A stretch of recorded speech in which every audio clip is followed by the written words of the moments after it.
अब आया वो दिन जो होना नहीं चाहिए था।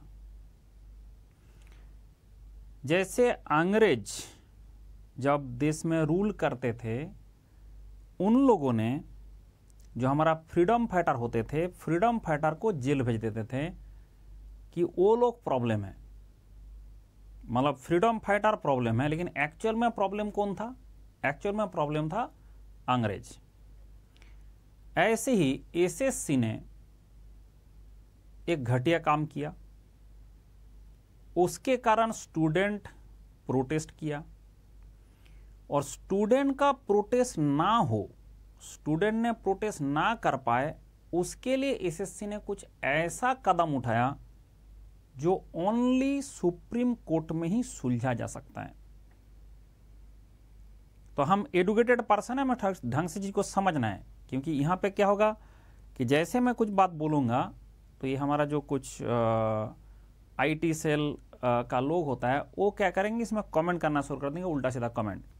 ये पहले भी हो चुका है कि स्टूडेंट का हित में जब बात करने जाता है तो बहुत ही कम इस देश में लोग हैं जो सिर्फ स्टूडेंट का हित में बात करते हैं, और स्टूडेंट को लगता है कि हमारे लिए कोई ना कोई तो लड़ रहा है, बट एक्चुअली तुम्हारे लिए नहीं लड़ रहा, तुम्हारा जो एक्चुअल प्रॉब्लम हो गया कि तुमको प्रॉब्लम क्रिएट कर दिया गया। तो दिखाता हूं क्या ये ऐसा नोटिस आया। देखो, देश में बहुत सारे पेपर लीक हो रहा है, ये तो बहुत ही एक सीरियस प्रॉब्लम है। उसके कारण एक इसका प्रिवेंशन एक्ट बनाया गया, ठीक है। तो ये हमारा एसएससी का ssc.jp.in वेबसाइट है। इसमें warning against discussion analysis of question paper of SSC examination at the public examination prevention of unfair means act. Yes, जो prevention of unfair means act है वो बहुत अच्छा है, क्योंकि प्रिवेंशन आपका अनफेयर मीन्स नहीं होना चाहिए। लेकिन मुझे एक चीज बता दो, कोई भी बंदा, कि जैसे आपका ये जो लॉजिक है इसमें थोड़ा सा मुझे बात बता दो, कोई भी अगर एक जस्ट एडुकेटेड पर्सन होना चाहिए, जस्ट जिसको थोड़ा बहुत एग्जाम कैसे होता है जानकारी है। It has come to notice that the commission that certain individual discuss, analyze or circulate the contents of question paper of the ongoing में तो प्रॉब्लम होगा, हेल्ड एग्जामिनेशन जो ऑलरेडी खत्म हो चुका है, जिस एग्जाम का और कोई आगे कुछ होने वाला नहीं है, ये ऑनगोइंग एग्जाम में तो नहीं करना चाहिए, बट ऑनगोइंग के बाद जो हेल्ड हो जाता है, conducted by the staff selection commission on social media, तो सोशल मीडिया में आप डिस्कस नहीं कर सकते। ऑनगोइंग का तो पहले से ही था, इसका ऑनगोइंग का जो ये प्रिवेंशन एक्ट है पहले से था, और वो लॉजिकल है भाई। ऑनगोइंग एग्जाम हो रहा है, मान लो एक एग्जाम का 10 दिन में होने वाला है, तो पहला दिन का पेपर आप डिस्कस कर दोगे तो बाकी जो 9 दिन का स्टूडेंट है उसको एडवांटेज मिल जाता है कि किस टाइप का पेपर आ रहा है। तो अगर सारे हो चुका है, जैसे 10 दिन का एग्जाम था, 10 डेज हो चुका है, उसके बाद क्या प्रॉब्लम है? मतलब देयर इज नो लॉजिक। ऐसे जो लॉजिक है इसमें कुछ भी नहीं है, मुझे तो नहीं लगता, बट ये लॉजिक मैं कहने से नहीं होगा। इसको हमें अगर इसका जवाब चाहिए तो इसके लिए हमें सुप्रीम कोर्ट ही जाना पड़ेगा, नहीं तो नहीं होगा। All such activities are strictly prohibited under the provision of the examination prevention of unfair. आप बताओ मुझे, जो एग्जाम कंडक्ट हो गया, जैसे हम यूपीएससी का ही बात करें, यूपीएससी ने क्या आज तक कोई ऐसा नोटिस दिया है जो स्टाफ सिलेक्शन कमीशन ने दिया है? क्या यूपीएससी से भी स्टाफ सिलेक्शन कमीशन बड़ा हो गया? क्या UPSC government of India constitution नहीं मानता है? क्या यूपीएससी का जो पेपर है हम अगर डिस्कस करते हैं, क्या यूपीएससी कभी ऐसे रोक लगाया?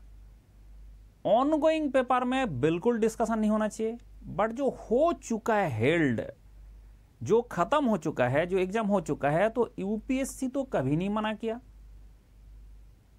क्यों नहीं मना किया?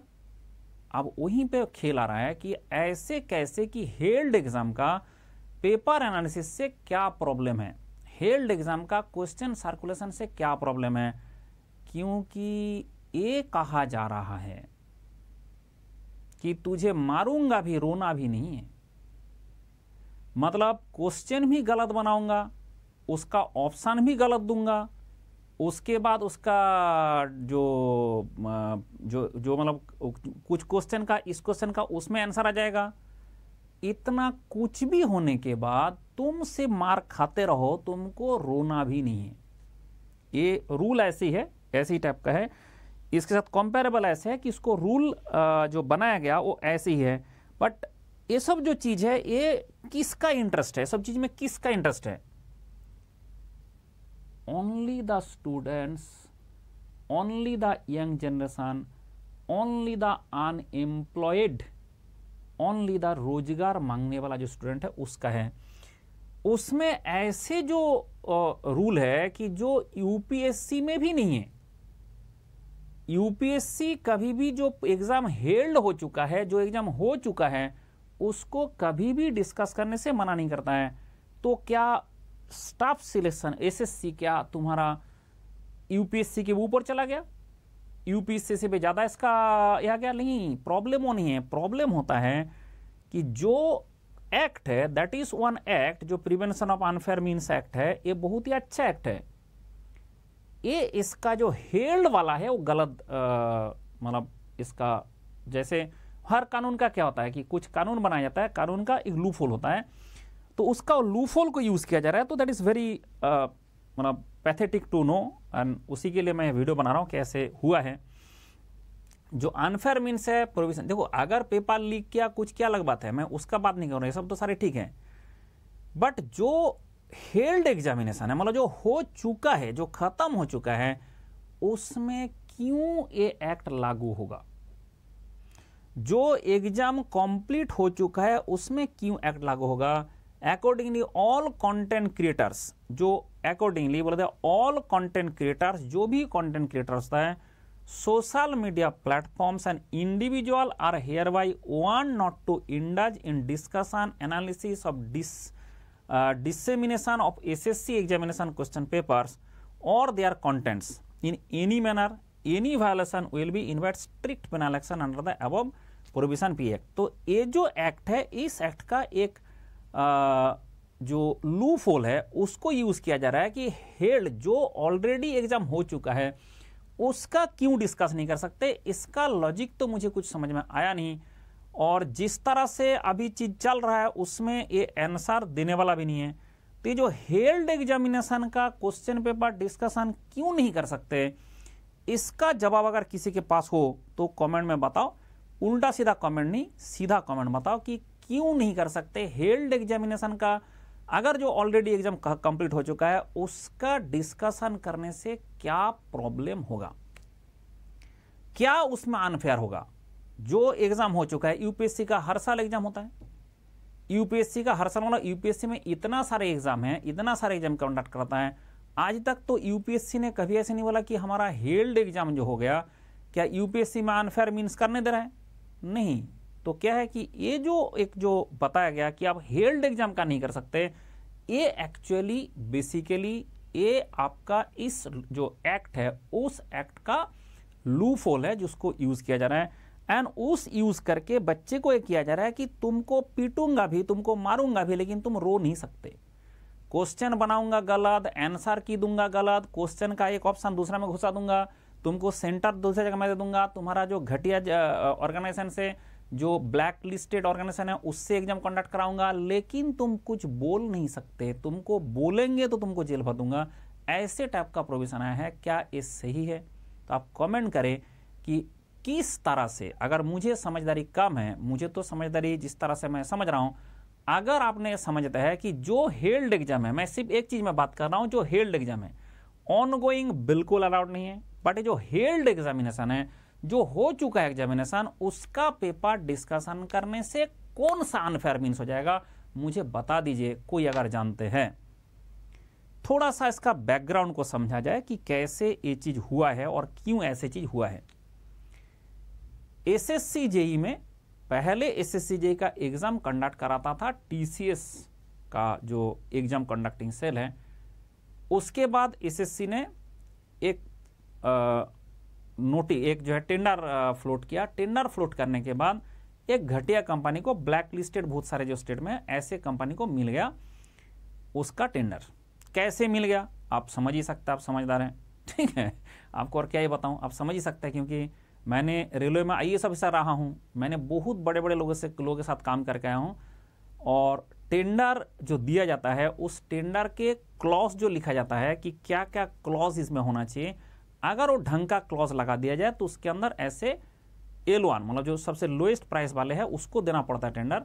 लेकिन वो कंडीशन सेटिस्फाई करने के बाद, जैसे हमारा एग्जाम कंडक्ट कराना है तो हमें कौन सा सेंटर चाहिए, कैसा सेंटर चाहिए, किस तरह क्वेश्चन चाहिए, किस तरह चाहिए, वो सब लिखना पड़ेगा आपको। लिखने के बाद फिर आपको क्या होगा कि ये जो चीज़ आप ये नहीं कर सकते, वो नहीं कर सकते, सारे चीज़ करना पड़ता है। कि जैसे हमें टेंडर एक सबसे ज़्यादा ये दिखाया था, 2 पेज का टेंडर था, 2 पेज में, उसके पीछे 125 पेज का 125 पेज का हमारा रूल लगाया था। जब मैंने हमें जब ट्रेनिंग दे रहा था उस टाइम में, रेलवे का मैं बात कर रहा हूँ, रेलवे का टेंडर का सिस्टम है, तो हमें सिखा रहे थे, हमें पढ़ा रहे थे, जो ट्रेनिंग होता है पहले, वो ट्रेनिंग के टाइम में 2 पेज का एक टेंडर है, उसके पीछे 125 पेज का रूल लगाया गया। तो मैंने फिर पूछा कि सर ऐसे इतना 125 पेज कहाँ से आया और कैसे मतलब इतना मतलब कैसे पढ़ेंगे? तो उन्होंने बोला नहीं ऐसे आपको पढ़ना नहीं है। आज तक रेलवे में 150 साल का रेलवे, 150 ईयर्स पार हो गया, उसने जो कंपनी ने जो टेंडर दिया गया था, जो टेंडर में रेलवे को जिस तरह से आज तक कोई कंपनी ने धोखा दिया, उसके अगेंस्ट में रूल बनाया गया और वो रूल इसमें चिपका दिया गया। अब क्या होगा कि अगर वो बंदा ने, जो कंपनी है, उसने अगर गड़बड़ कुछ नहीं किया तो ये आपको पढ़ना भी नहीं है। अगर उसने कुछ गड़बड़ किया तो तुम्हारा ये जो 125 पेज का इसका क्लॉज लिखा है, इसके अंदर वो 100% होगा जिससे इसको आप डिस्क्वालीफाई करा सकते हो।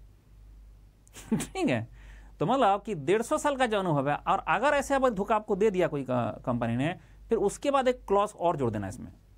ठीक है, जिस तरह से धोखा देगा उस तरह से और एक क्लॉज जोड़ देना। तो ये जो चीज है कि अगर ऐसे ठीक से तरीका से टेंडर दिया जाए तो उसका L1 मतलब जो लोएस्ट प्राइस वाला है उसको ही मिलेगा, लेकिन वो ऐसे जो कंपनी क्वालिफाई नहीं कर पाएगा, जो ऐसे एडुकेटी करके जो कंपनी है, जिसको जो बहुत सारे स्टेट में ब्लैक लिस्टेड है, उस कंपनी को दिया गया, ऐसे वो नहीं कर पाएगा। अब सवाल है कि ऐसा हुआ क्यों? ये जो आपका नोटिस है, नोटिस आया क्यों? आपने सब लोग जानते हो कि ऐसे बहुत सारे इंडिया में प्रोटेस्ट हो रहा था, लेकिन वो प्रोटेस्ट में मैंने एक चीज बताया था सारे स्टूडेंट को कि स्टूडेंट शुड नॉट, मतलब स्टूडेंट को पढ़ना है, लड़ना नहीं है। ये मेरा खुद का कोटेशन है, स्टूडेंट को पढ़ना है, लड़ना नहीं है। क्यों? क्योंकि एक बार स्टूडेंट लड़ने चला जाए तो पढ़ाई उससे नहीं हो पाएगा। तो फिर क्या स्टूडेंट जो भी होगा सुनते रहे, क्या कोई प्रोटेस्ट ना करे? नहीं, हमारे पास ट्विटर है, उसमें हम ट्वीट करते रहे, हम लोग सब मिलकर ट्वीट करें, क्योंकि हम ऐसे भी नहीं कि स्टूडेंट है मतलब हम जो भी कुछ होता जाएगा देश में हम ऐसे ही मानते जाएंगे तो तुम फिर कौन सा आए हो। तो हमें क्या होना है कि हमें बताना है जो ये प्रॉब्लम है, इसका सॉल्यूशन ये है, तो हम we can protest in this way, कि हम इसको एक कंस्ट्रक्टिव वे में प्रोटेस्ट कर सकते हैं। लेकिन ये बात किसी को अच्छा नहीं लगा। ठीक है, जो लोग प्रोटेस्ट कर रहे थे उसका IT से ला के मुझे गाली देना शुरू किया। अब क्या हुआ, इस मूवमेंट में जो SSC JEE का भी जो मूवमेंट हुआ था एडिक्विटी और TCS में, इसमें क्या हुआ, 2 ग्रुप बन गया SSC JEE का टीचर्स का। एक ग्रुप ने देखा कि मुझे ज्यादा TRP चाहिए और उसको TRP मिल गया, पहले प्रोटेस्ट हुआ, एक TRP मिल गया। अब दूसरा ग्रुप को लगा कि हमें तो उतना TRP नहीं मिला, तो हम भी फिर प्रोटेस्ट करें। प्रॉब्लम वहां पे शुरू हो गया कि अब SSC JEE का जो टीचर्स है वो 2 अलग ग्रुप में बंट गए, ये उसको गाली दे रहा है और इसको गाली दे रहा है। अब उसका फायदा उठा लिया SSC। अब यही है कि जब दोनों लड़ने लगा, और लड़ने क्यों लगा ना, मेरा कितना ज्यादा रील बनेगा, मेरा कितना ज्यादा ये बनेगा, मेरा कितना ज्यादा जो व्यूज बढ़ेगा, मेरा पूरा देश में सारे जो स्टूडेंट SSC JEE का एग्जाम दे रहा है वो सब मुझे जानता है नहीं जानता है, मुझे क्या नाम से जानेगा कि मैं प्रोटेस्ट स्टूडेंट के फाइट के लिए फाइट कर रहा हूं। ठीक है, ऐसे ऐसे जो सारे आए और आके एक्चुअली रील बनाए और सारे रील मास्टर बन गए, सब सारे रील मास्टर बन गए, सारे रील मास्टर बन के रील बना के चले गए। ठीक है, हमारा प्रोटेस्ट हो गया। अब प्रोटेस्ट हो गया, कोई आकर बोल रहा है मैंने तो सुप्रीम कोर्ट में PL कर दिया। भाई तुमने अगर इतना कुछ कर दिया तो ये क्या है भाई, ये क्या है कि आप आपको एसएससी मारेगा भी तब आप रो नहीं सकते ठीक है, आप जो भी एग्जाम होगा उसमें आप कुछ कर ही नहीं सकते, मतलब तुम्हारा क्वेश्चन गलत आएगा, आंसर गलत आएगा, एक्सप्लेनेशन मतलब उसका जो ऑप्शन गलत आएगा, कुछ भी आएगा, you can not discuss, you can not say anything. तो प्रोटेस्ट जो कर रहे थे, आप प्रोटेस्ट कर रहे थे बोलना ठीक नहीं है, प्रोटेस्ट जो करवा रहे थे वो सिर्फ इसलिए करा रहे थे कि उसका टीआरपी बढ़े। अब स्टूडेंट का जब ऐसा हाल हो गया, अभी क्या करना चाहिए? अभी जितना भी एसएससी का टीचर जो रील मास्टर थे, अभी रील बनाना बंद करके एक बार सुप्रीम कोर्ट का दरवाजा खटखटाए। सारे इकट्ठा होकर करना है, यहां पे कोई इंडिविजुअल लेवल में नहीं, सारे इकट्ठा होकर करना है। सारे अगर एक दिन के लिए भी स्टूडेंट का हित को प्रायोरिटी दे, रील को प्रायोरिटी एंड अपना पॉडकास्ट कर रहा है, हर जगह में जगह के पॉडकास्ट कर रहा है, मतलब टीचर नहीं है, पॉडकास्ट मास्टर बन गया, रील मास्टर बन गया, पॉडकास्ट मास्टर बन गया। ये सब जो चीज है वो जब कर रहे थे तो एसएससी भी देखा कि एक्चुअल में मोटो क्या है इस टीचर्स का। एसएससी ने देख लिया कि इसका मोटो क्या है कि मुझे पूरा देश में प्रायोरिटाइज करो, मुझे पूरा देश में हीरो बना दो, सो दैट मतलब मुझे जो है सारे लोग जान जाए, जो लोग एसएससी का प्रिपरेशन कर रहा है। मैं एसएससी का टीचर हूँ, मैं गेट आईएएस का टीचर हूँ, तो इसमें क्या है कि जो सारे जान जाए। तो इसलिए क्या हुआ, स्टूडेंट को पीटा गया, स्टूडेंट को घसीटा गया, स्टूडेंट को डिटेन किया गया, स्टूडेंट को एफआईआर किया गया, ये सब सारे स्टूडेंट झेला। और मिला क्या, देश। तो और टीचर को क्या मिला, टीचर को मिल गया पूरा देश में, पूरा देश में उसका पहचान बन गया पूरा देश में। अब कहता है यही प्रॉब्लम है इंडिया का, कि जो एक्चुअल में करना था वो है कि इसको सुधारना था, जो एक्चुअल में करना था वो है स्टूडेंट के लिए कुछ अच्छा करना था। लेकिन क्या इस एसएससी जेईई का सारा टीचर एक होके सुप्रीम कोर्ट जाएंगे? अगर गया, सारे इकट्ठा होके, सारे साथ मिलके स्टूडेंट के हित के लिए अगर गया तो मैं सबको सैल्यूट करूंगा, और नहीं तो मैं तो पता ही है कि मैं सच और झूठ, मुझे गाली दो चाहे चुमा दो, क्योंकि ये सबको पता है कि मंडल जो सच है वो बोल देगा मुंह पे। ये देश में ऐसा है कि हम कभी भी कुछ चीज से हमने पीछे नहीं हटता है। जो सच है हम सीधा मुंह पे बोलेंगे, उसके लिए हम पीछे जाके नहीं बोलेंगे। जो सच है मैं सारे मुंह पे बोल रहा हूं कि अगर एसएससी जेईई का जितना टीचर अपना टीआरपी बढ़ाने के लिए प्रोटेस्ट कराए थे स्टूडेंट्स से, सब लोग साथ मिल के आप पीआईएल करो सुप्रीम कोर्ट में, और करके जो स्टूडेंट का जो नुकसान किया उसको भरपाई करो, उसका ठीक करो। ठीक है, ये मेरा जो एरिया है नहीं है, तो ये तुम लोगों ने कांड किया और उस कांड से जो स्टूडेंट का नुकसान हुआ उसको भरपाई तुम लोग करना है। अब क्या कर रहा है, इसका रील बना के रील मास्टर बन रहा है फिर ठीक है, इसका रील बना के। अरे भाई तुम लोगों ने क्यों किए थे फिर? देखो, प्रोटेस्ट करना है, अगर आपको प्रोटेस्ट करना है, अगर आपको सुधारना है चीजें, तो सुधारने का कंस्ट्रक्टिव तरीका, डिस्ट्रक्टिव तरीका होता है। तो हम हमेशा, हम स्टूडेंट हैं, हम एजुकेटेड आदमी हैं, हम उसको कंस्ट्रक्टिव तरीका से जाएंगे ना। तो हमारे पास ऐसा अगर प्रॉब्लम हो रहा है तो वी हैव सुप्रीम कोर्ट, हमारे पास सुप्रीम कोर्ट है, तो वहां पे हम केस दर्ज कर सकता है, वहां पे हम प्रोटेस्ट कर सकता है, वहां पे हम लड़ सकता है। तो लड़ना है, और आज ही आप सुप्रीम कोर्ट में जाने से तो रील नहीं बनेगा ना उसमें तो रील नहीं बनेगा, तो उसके चक्कर में क्या कोई जाऊंगा ही नहीं। ठीक है, हम सारे अपना इसका रील बना के छोड़ दिया, सारे देख रहा हूँ, मेरे पास तो यूट्यूब में दिखता रहता है, सारे इसका रील बना के छोड़ दे रहे हैं। तो इसलिए मैं स्टूडेंट को कहता हूं कि crowd don't have any mind. आप कभी क्राउड का पार्ट मत बनना। जैसे आपने ट्विटर में लिख रहे हो तो इट 100% कंट्रोल्स अंडर यू। आप क्या लिखना चाहते हो आप लिख पाओगे। जब आपने कभी क्राउड में चले जाते हो, crowd don't have any mind. अब वो क्राउड क्या करेगा आपको भी नहीं पता। अब उसके कारण आप उस क्राउड का हिस्सा बन जाओगे, और उसके बाद जो भी नुकसान होता है वो आप भी उसका एक पार्ट बन जाते हो। तो इसलिए स्टूडेंट को पढ़ना है, लड़ना नहीं है। और जो भी स्टूडेंट को लेके ये मूवमेंट किया था, उस मूवमेंट से जो आउटकम आया है ये बहुत ही मतलब शर्मनाक आउटकम है, और बहुत ही घटिया आउटकम है, बहुत ही गलत आउटकम है। एंड ये जो एक्ट है उसका ये जो लूप होल को यूज किया जा रहा है, तो ये ठीक नहीं है। ये एडुकेटेड एक कंट्री के लिए हम लोग जो हम कह रहे हैं कि हम अच्छा कर रहे हैं, हम डेवलप कर रहे हैं, तो उसके बाद ऐसे ठीक नहीं है। मतलब ऐसे टाइप का कोई चीज़ है कि जो एग्ज़ाम हो चुका है उसका भी आप क्वेश्चन डिस्कस नहीं कर सकते, उसका भी आप नहीं कर सकते। This should not. अब ये शुड नॉट और कुड नॉट, तो उसके लिए क्या करना पड़ता है ना, उसके लिए ऐसे बोलने से नहीं होता है, उसके लिए लड़ना पड़ता है।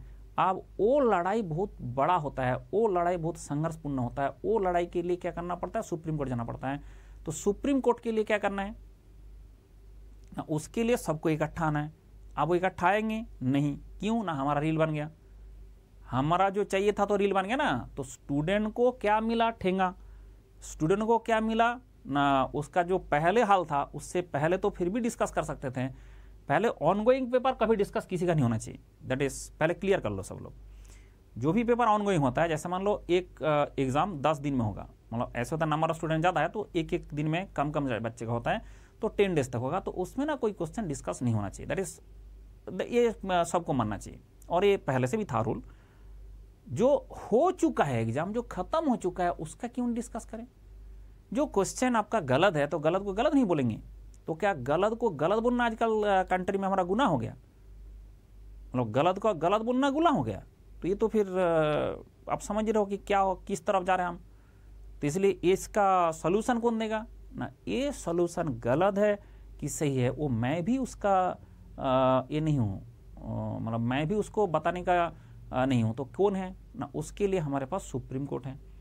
अब सुप्रीम कोर्ट में जाएगा कौन, सुप्रीम कोर्ट में जाना पड़ेगा यही सारे टीचर जो लोगों ने एक प्रॉब्लम क्रिएट करा दिया, स्टूडेंट को जो नुकसान करा दिया। अब उन लोगों का रिस्पॉन्सिबिलिटी है, अगर वो टीचर है, अगर वो मोरल रिस्पॉन्सिबिलिटी लेते हैं कि तुम लोगों ने एक कांड करा दिया, तुम लोगों के कारण स्टूडेंट का नुकसान हो गया, तो now you have to go to the Supreme Court. इसलिए सुप्रीम कोर्ट में जाओ और सब लोग मिल के जाओ।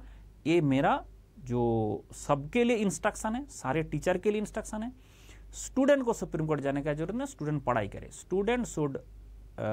स्टूडेंट को पढ़ना है, उसको लड़ना नहीं है, ठीक है। तो जो जो लोगों ने इसके पीछे रील बना के गए, जो जो लोगों ने अभी रील बना रहे थे, पॉडकास्ट बना रहे थे, पता नहीं क्या क्या कर रहे थे, आप आओ ना, आप कर लो। आप जाके एक्चुअल जो टाइम है, एक्चुअल जो है स्टूडेंट के हित में काम करना है, तो उसके लिए करो, ठीक है। और उसके लिए मेरा इसका जो वीडियो है इसके नीचे कमेंट करने का एक ही चीज़ है कि मुझे एक चीज़ मैंने कमेंट करने बोला हूँ कि आप मुझे बता दो कि हेल्ड एग्जाम का, जो एग्ज़ाम ऑलरेडी हो चुका है, जो कंप्लीट हो चुका है, उसका क्वेश्चन डिस्कशन करने से कौन सा अनफेयर मीन्स हो जाता है, कौन सा अनफेयर मीन्स हो जाता है जो एग्ज़ाम है। और ये मैं बता दूं, यूपीएससी जो हमारा देश का सबसे बड़ा एग्ज़ाम कंडक्टिंग बॉडी है, यूपीएससी कभी भी मना नहीं करते हैं। कोई भी एग्जाम का हेल्ड होने के बाद, ऑनगोइंग में सबका मना है, बट हेल्ड होने के बाद, एग्जाम खत्म होने के बाद कोई भी एग्जाम का कोई भी पेपर डिस्कशन के लिए कोई भी दिक्कत नहीं है, यूपीएससी का नहीं है। आईआईटी जो एग्जाम कंडक्ट कराता है, चाहे हमारा गेट एग्जाम हो, चाहे नीट एग्जाम हो, चाहे आईआईटी का जो एग्ज़ाम होता है, आईआईटी का जो आईआईटी के लिए जो मीन्स आईआईटी का जो एग्ज़ाम होता है आईआईटी एंट्रेंस के लिए, वो सारे एग्ज़ाम में कभी भी ये लोग मना नहीं करते हैं कि you can not discuss the already held exam. ये सबसे बड़ा प्रॉब्लम है, ठीक है। जो हो चुका है उसका ना तो यूपीएससी का कोई इसके लिए कोई ऐसे कानून है, क्योंकि हो ही नहीं सकता है, लॉजिकली नहीं है। ये आपका अगर थोड़ा बहुत भी किसी भी बच्चे का थोड़ा बहुत भी आईक्यू है, 0 से थोड़ा सा 1 भी आईक्यू है, वो भी दिख जाएगा भाई हेल्ड एग्जाम होगा, वो ऑलरेडी एग्जाम हो चुका है, उसका कोई बात नहीं। उसका क्वेश्चन गलत है तो गलत को गलत बोलेंगे, सही है तो सही के सही बोलेंगे, तो उसके लिए क्या फ़र्क पड़ता है, ठीक है। उसके लिए किसका क्या फ़र्क पड़ता है, बट यूपीएससी का फ़र्क नहीं पड़ रहा है, आईआईटी का फ़र्क नहीं पड़ रहा है। आईआईटी गेट कंडक्ट कराता है, आईआईटी बहुत सारा और भी एग्जाम कंडक्ट कराता है। मुझे जो बड़ा बड़ा मोटा मोटा जो बड़ा बड़ा एग्जाम है, नीट तो आईआईटी नहीं कंडक्ट कराता है, आईआईटी का जो जेई है वो कंडक्ट कराता है। और ये कहीं से तो क्वेश्चन डिस्कशन का तो कोई दिक्कत नहीं कि भाई क्वेश्चन खराब आया, क्वेश्चन इजी आया, क्वेश्चन डिफिकल्ट आया, तो भाई स्टूडेंट है, student want to know from the teachers. तो स्टूडेंट का वो राइट कैसे छीन सकते हो। जैसे कोई गेट एग्जाम दिया है तो गेट एग्जाम देने के बाद they want to know sir कैसे पेपर आया, सो दैट मेरा कितना मार्क्स में इस बार क्या होने वाला है, तो ये सब डिस्कस का जरूरत है, स्टूडेंट के लिए जरूरत है। तो इसलिए ये जो चीज़ है जो बता रहा है कि हेल्ड एग्जाम का नहीं हो सकता, ये जो है ये कानून का क्या बोलता है, लूफोल यूज किया जा रहा है, दैट शुड नॉट बी। और ये शुड नॉट बी बोलने का सिर्फ मेरा भी राइट नहीं है, इसका राइट है सुप्रीम कोर्ट का। तो क्या करना पड़ेगा, सुप्रीम कोर्ट जाना पड़ेगा, और दूसरा कोई ऑप्शन नहीं है। और वो जाने के लिए स्टूडेंट को जाने की जरूरत नहीं है, स्टूडेंट को पढ़ना है, स्टूडेंट को लड़ना नहीं है। मेरा सिंपल हिसाब है, अगर आपको लड़ना है, आपको पढ़ना है, तो आपको लड़ना नहीं है, आपको सिर्फ जो है, हाँ, प्रोटेस्ट का मतलब होता है कि भाई हमारा ये प्रॉब्लम है, उसका सोल्यूशन के लिए आप कहीं भी पोस्ट कर सकते हो। आप जो है ट्विटर में पोस्ट करो, आप कहीं भी पोस्ट कर सकते हो, बट उसके लिए भी ज़्यादा टाइम नहीं, 4-5 मिनट डेली सफिशिएंट है, ठीक है। उसके लिए हमें जो रामलीला मैदान में जगह खड़े नहीं होना है, हमें जगह रखकर कुछ ऐसे करने का जरूरत नहीं पड़ता है, उससे सारे होता है, ऐसा नहीं होता है। अभी क्या हुआ, अभी जो इतना लोगों ने ऐसे करके रील बना के सारे चले गए, तो स्टूडेंट को क्या मिला, स्टूडेंट को तो ठेंगा मिला है, कुछ नहीं मिला है। मिला क्या है, लूट गया, मिलना तो छोड़ दो, लूट गया, फिर तुम लूट गए, फिर फायदा किसका हो गया, फायदा हो गया टीचर्स का। जो लोगों का जो कभी जिंदगी में किसी को पहचानते नहीं थे, वो सब पहचानने लग गए, ठीक है। अब उसको फायदा हो गया, तो उसका फायदा के लिए तुम्हारा नुकसान करा के चला गया। तो ये भी चीज को समझो पहले, ठीक है। तो इसलिए हम थोड़ा सा अभी तक जो बात कर रहे थे, मैं गेट का टीचर हूं, मैं इसका नहीं हूं। पहले सब लोग समझ ले कि मैं गेट का टीचर हूं, I am not teacher of this exam, SSC JEE का नहीं हूं। तो बोला सर आपने क्यों बोल रहे हो, क्योंकि ये जो चीज है, गलत को गलत बोलना मेरा काम है, तो इसलिए गलत को हमने गलत बोला, ठीक है। ये वो कोहट कहाँ है,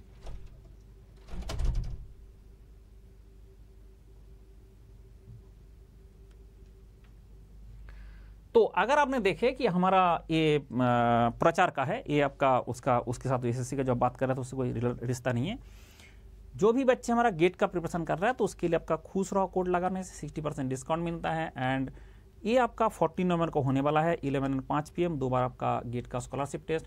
हमारे पास ना बहुत सारे बैच ऐसे चलता रहता है, बहुत सारे बैच। अच्छा, ये मेरा व्हाट्सएप नंबर है, जिसका भी जो रिलेटेड टू स्टडी डाउट होता है वो मुझे कॉन्टैक्ट करे। मैं गेट एंड IAS का टीचर हूँ, SSC का नहीं, ठीक है। तो आपका टेलीग्राम ISRO बैच है, उसमें ज्वाइन कर सकता है, एकलव्य बैच है, रैंक इंप्रूवमेंट बैच है, इतना सारे बहुत सारे बैच चलता रहता है, इसमें आप ज्वाइन कर सकते हैं। This is the QR code, जो आप ज्वाइन करेंगे, ऊना करके एक Unacademy that is the first in India से लाया है, कि जो आप इसको जो भी पूछेंगे वो ये बताता रहेगा, ठीक है। AI कोड है, उसका AI का टूल है, ये सारे आपका वॉइस मोड, क्विज मोड, ऐसे सारे स्मार्ट समारे स्कोर, ये सब सारे करता है। तो मतलब ऊना फ्री है, फ्री ऑफ कॉस्ट, आप इसको डाउनलोड कर सकते हैं, टॉक टू ऊना कर सकता है, अनअकैडमी का AI है। अब होता है गेट का जो टेस्ट सीरीज है मिलता है, आपका आइकॉनिक में ये होता है, मेंटर से मिलता है।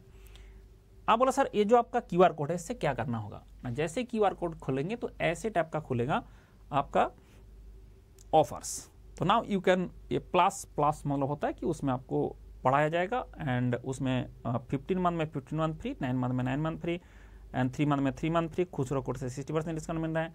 जो आइकॉनिक बता रहे थे उसमें आपको मेंटर मिलता है, उसमें आपको प्रिंटेड मटेरियल मिलता है, उसके चक्कर में इसका थोड़ा सा फी ज़्यादा है, एंड आपको प्रायोरिटी ऑब्वियसली मिलता है क्योंकि ज़्यादा फी है इसलिए। तो इसलिए आप थोड़ा बहुत फी आपका ज़्यादा दे सकता है, तो आप ये आइकॉनिक ले, नहीं तो प्लस सब्सक्रिप्शन ले। ये जो भी डेटा आप देख रहे हैं चेंज होता रहता है, क्योंकि हमारा बैक एंड से जो हमारा टीम है जो वो लोग चेंज करता रहता है। तो इसलिए आप अगर चाहते हैं तो आप डायरेक्टली यहाँ से देख सकता है कि कितना उस टाइम में चल रहा है। जैसे अभी आप मेरा वीडियो देखोगे तो ऐसे मिलेगा, बाद में देखोगे तो अलग मिलेगा, ठीक है। ये ऑफर आपका चेंज होता रहता है, ठीक है। खुश रहो, बाय बाय, टेक केयर। और सबको जो हमारा टीचर्स है, मेरा एक ही अनुरोध है, सबको हमारा एक ही इंस्ट्रक्शन है कि आप लोग जो है जो स्टूडेंट का नुकसान कराया उसको ठीक करो, ठीक है।